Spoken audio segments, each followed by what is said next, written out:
اللہ اللہ اللہ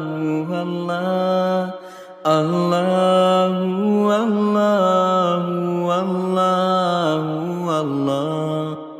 اللہ اللہ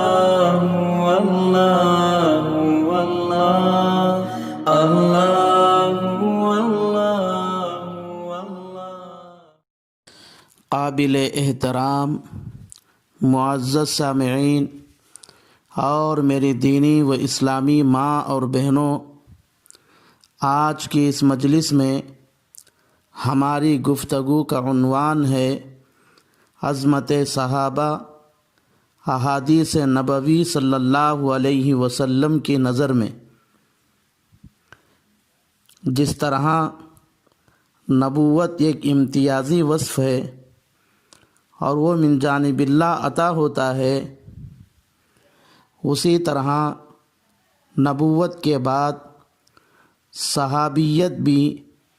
ایک امتیازی وصف ہے، وہ بھی اللہ ہی کی طرف سے عطا کی گئی ہے۔ یعنی جس طرح نبوت اور رسالت کے لیے اللہ تبارک و تعالی اپنے پاک باز مقدس اشخاص کو چنا ہے، اسی طرح صحابیت کے مقام کے لیے بھی اللہ ہی نے افراد کا انتخاب کیا ہے۔ چنانچہ مسند احمد میں صحابی رسول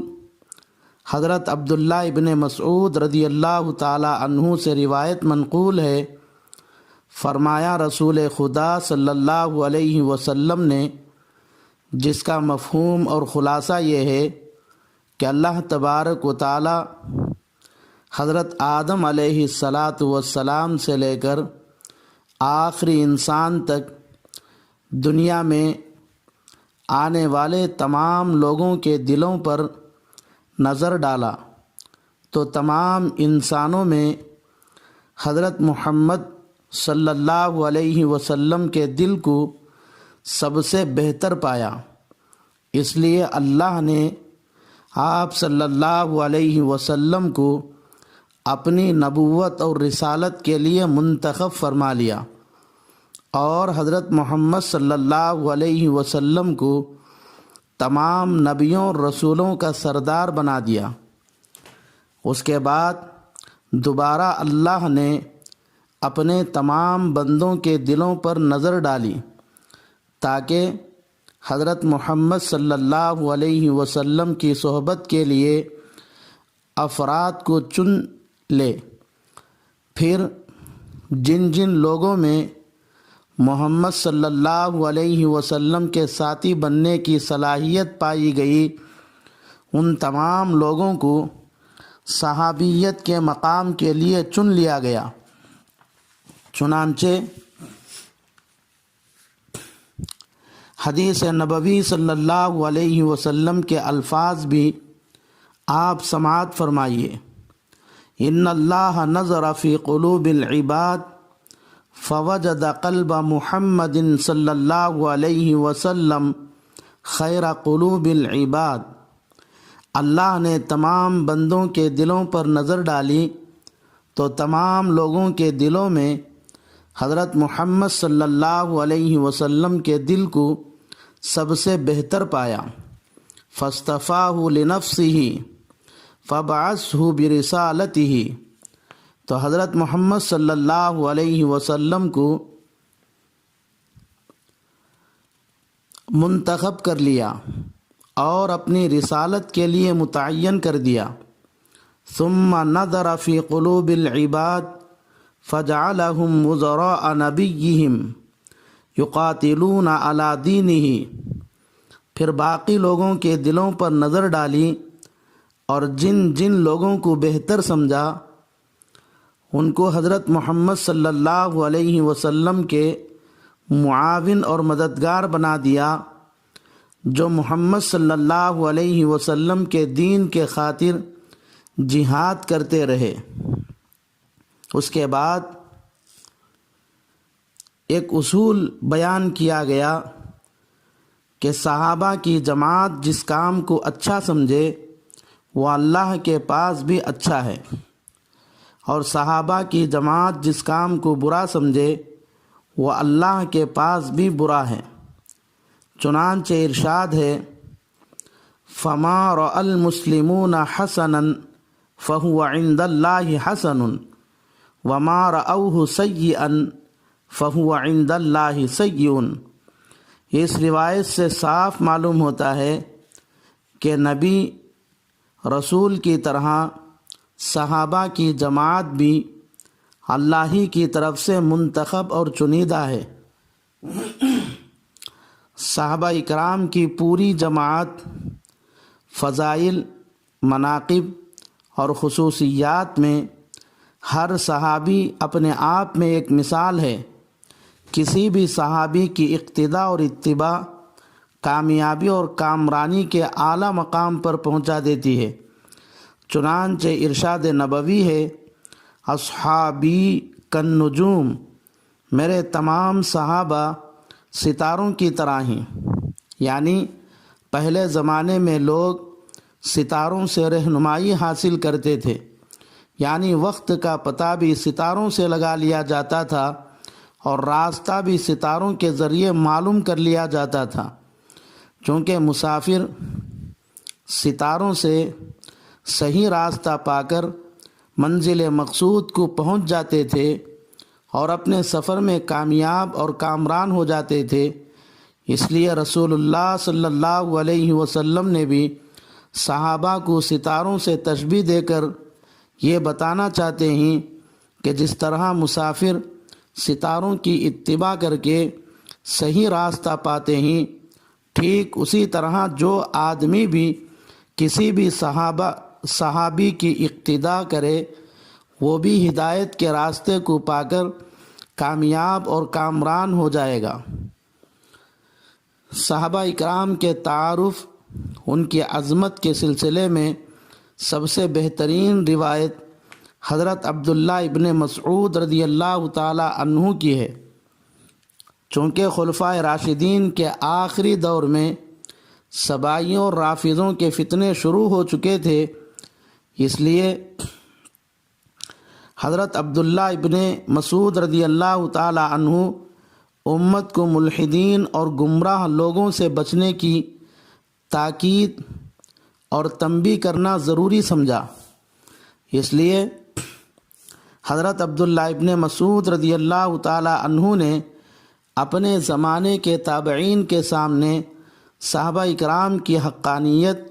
ان کی فضیلت اور بزرگی، ان کی عظمت کا تذکرہ فرما کر تابعین کو صحابہ اکرام کے راستے پر چلنے کی ترغیب دی ہے۔ چنانچہ فرمایا من کان مستنن فلیستن بمن قد مات، جو آدمی کسی کے طور طریقوں پر چلنا چاہتا ہے تو اس کو چاہیے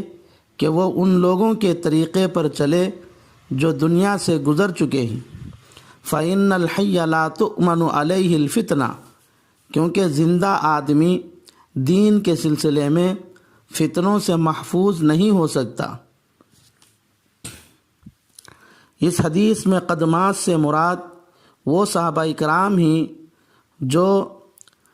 سنت اور شریعت کے طریقے پر چل کر دنیا سے رخصت ہو چکے تھے، اور الحی سے مراد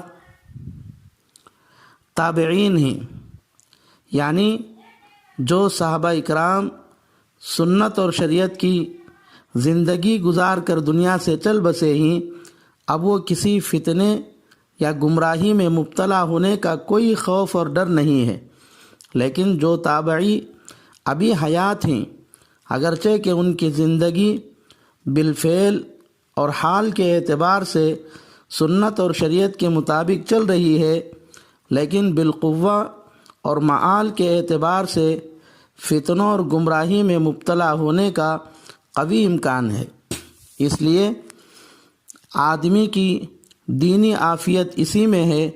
کہ وہ دین کے سلسلے میں جو لوگ پوری زندگی شریعت اور سنت پر عمل کرتے ہوئے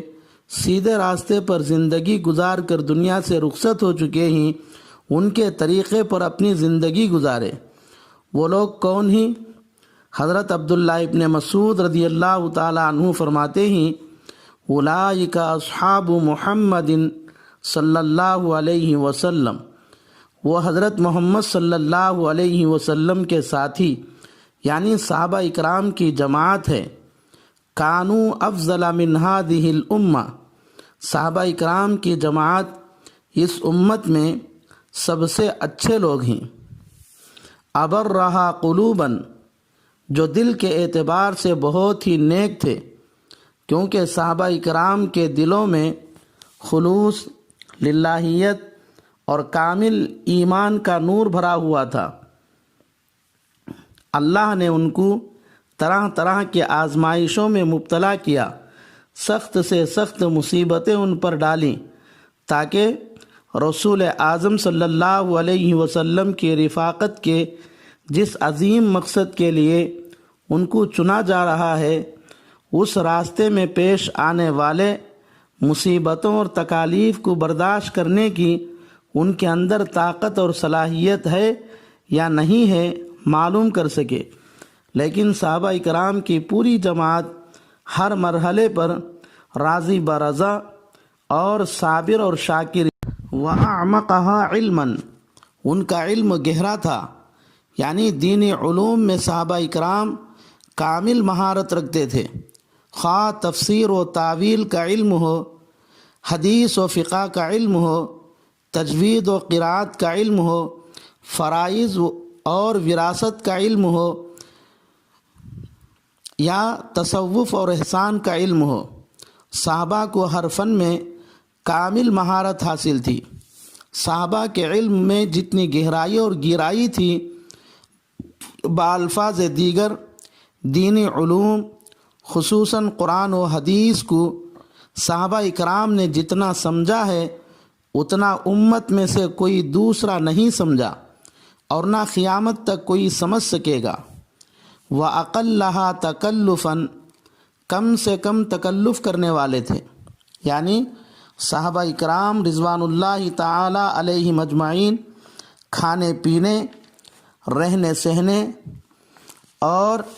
چال ڈھال میں نہایت سادگی، حقیقت پسند اور تکلف اور تصنع سے بالکل خالی تھے۔ جوتی میسر ہوتی تو پہن لیتے، اگر جوتی نہ ہو تو ننگے پاؤں ہی چلتے پھرنے میں ذرا بھی شرم محسوس نہ کرتے تھے۔ جو کپڑا ملتا پہن لیتے تھے، لکڑی اور مٹی کے برتن ہی میں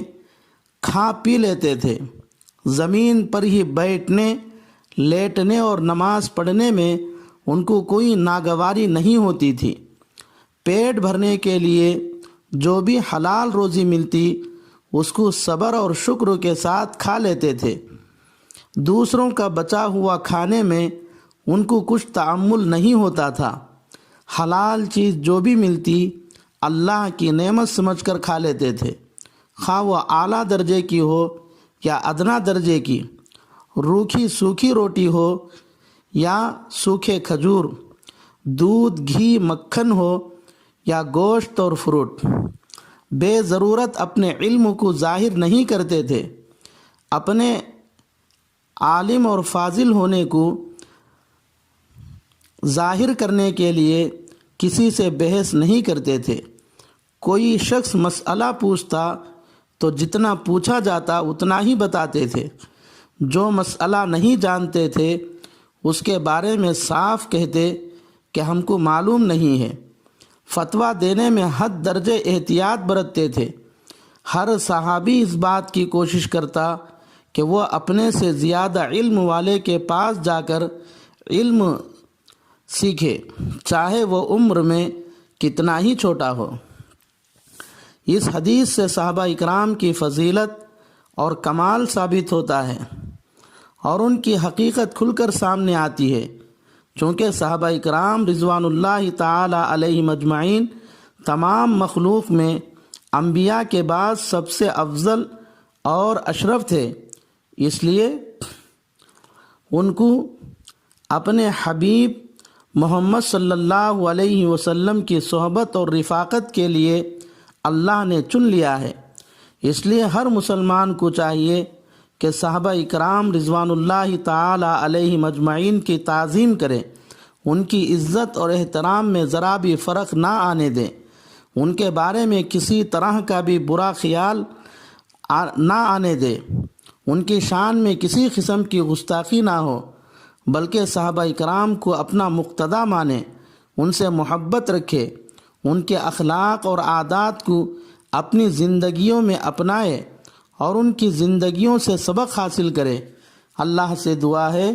کہ اللہ تبارک و تعالی تمام مسلمانوں کو ہر صحابی کی عزت کرنے اور ان سے محبت کرنے،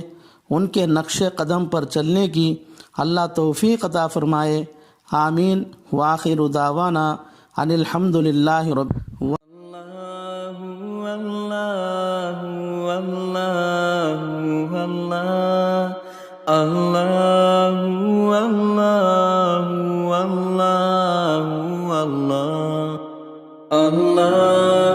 اللہ